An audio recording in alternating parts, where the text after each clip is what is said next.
Hi friends, welcome back to my channel. இன்றைக்கி நம்ம சேனலில் 2 வாழைப்பழத்தை வச்சு ரொம்பவே டேஸ்ட்டான ஐஸ்கிரீம் எப்படி செய்யுதுன்னு சொல்லிட்டு பார்க்கலாங்க. அதுக்கு நான் 2 கற்பூரவள்ளி வாழைப்பழம் எடுத்துருக்கேங்க. நீங்கள் எந்த வாழைப்பழம் வேணால் எடுத்துக்கங்க. அதை சின்ன சின்ன பீஸாக கட் பண்ணி எடுத்துக்கலாம். மிக்ஸி ஜாரில் நம்ம கட் பண்ணி வச்சுருக்க பனானாவை சேர்த்துக்கலாம்.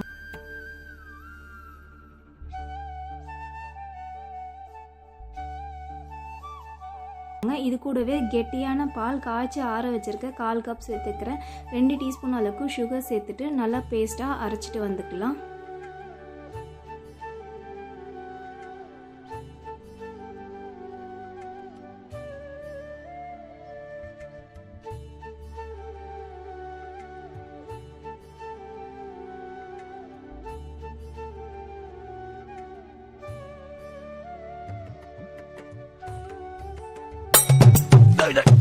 என்னடா இது மதுரைக்காரனுக்கு வந்த சோதனை?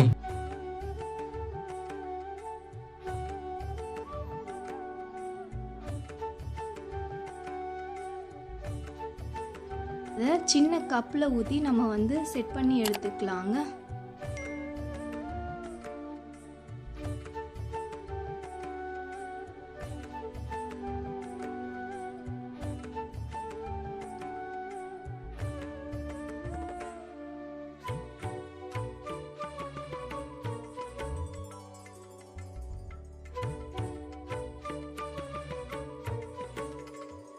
ஃப்ரீசரில் ஒரு 2 மணி நேரம் வச்சு எடுத்துக்கலாங்க. 2 மணி நேரம் ஆனதுக்கப்புறமா ஓப்பன் பண்ணி பார்த்துக்கலாம். ரொம்பவே எம்மியான நம்மளுடைய பனானா ஐஸ்கிரீம் ரெடி ஆகிடுச்சுங்க. கண்டிப்பாக நீங்களும் உங்கள் வீட்டில் இதே மாதிரி ஐஸ்கிரீம் செஞ்சு பார்த்துட்டு எப்படி இருக்குன்னு சொல்லிட்டு கமெண்டில் சொல்லுங்கள்.